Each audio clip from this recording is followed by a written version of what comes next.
ఆయనకి మరియు మన రాష్ట్ర అధ్యక్షులు అలాగే జిల్లా అధ్యక్షులు వివిధ బీసీ సంఘాల కుల సంఘాల నాయకులు లీడర్లందరికీ ఉద్యమాభివందనాలు తెలియజేసుకుంటూ ఇప్పటి వరకు పెద్దలందరూ మనం మాట్లాడుతున్నారు. ప్రతి ఒక్కరు ఆవేశంతోనే ఉన్నాము.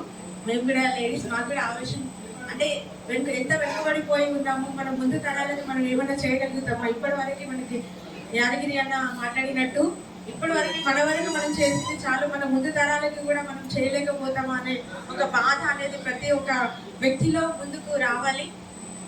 ఉద్యమాలు ఇప్పుడు గత 4 నెలల నుండి బీసీ ఉద్యమాలు అనేక సంఘాలు అనేక రకాలుగా, ఇప్పుడు తమ్ముడు క్రాంతి, ఇప్పుడు సాయి నరేందర్ గారు చాలా మంది చాలా రకాలుగా చేస్తున్నా కూడా మనందరం కూడా ఇప్పుడు సమగ్ర హక్కుల గణన సర్వే జరుగుతుంది.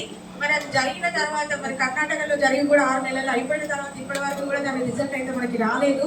మనకి కూడా జరిగిన తర్వాత వస్తుంది అనే ఆలోచన అయితే మనకి లేదు. ఎందుకంటే ఒక చిన్న ఎగ్జాంపుల్ నేను చెప్తాను. ఇప్పుడు కులగణన జరుగుతున్నప్పుడు మా పక్కన అగ్రకులాల వాళ్ళు ఉన్నారు. వాళ్ళు ఏమంటున్నారంటే వాళ్ళు వచ్చినప్పుడు నేను నా చెవులతో విన్నా, ఎందుకమ్మా మాకు ఈ కులగణన మీరు చేసుకొని మీరు బీసీ బిడ్డలు ఉద్యమాలు చేస్తున్నారు కదా అంటే వాళ్ళకి ఎంత విచక్షణ ఉంది అంటే వాళ్ళకి తెలుసు ముందే ఏం జరగదు, వీళ్ళు ఎన్ని ఉద్యమాలు చేసినా కూడా వీళ్ళు ఎంత కొట్లాడినా కూడా మాదే పై రాజ్యం మాకే అధికారం అనేది వాళ్ళలో నిండిపోయి ఉంది. కాబట్టి ఇప్పుడు ఎన్ని రకాలుగా ఎన్ని సంఘాలు ఎన్ని విధాలుగా మనం చేసినా కూడా ఇప్పటికైనా ఐకమత్యంతో మనం ముందడుగు వేయాలి.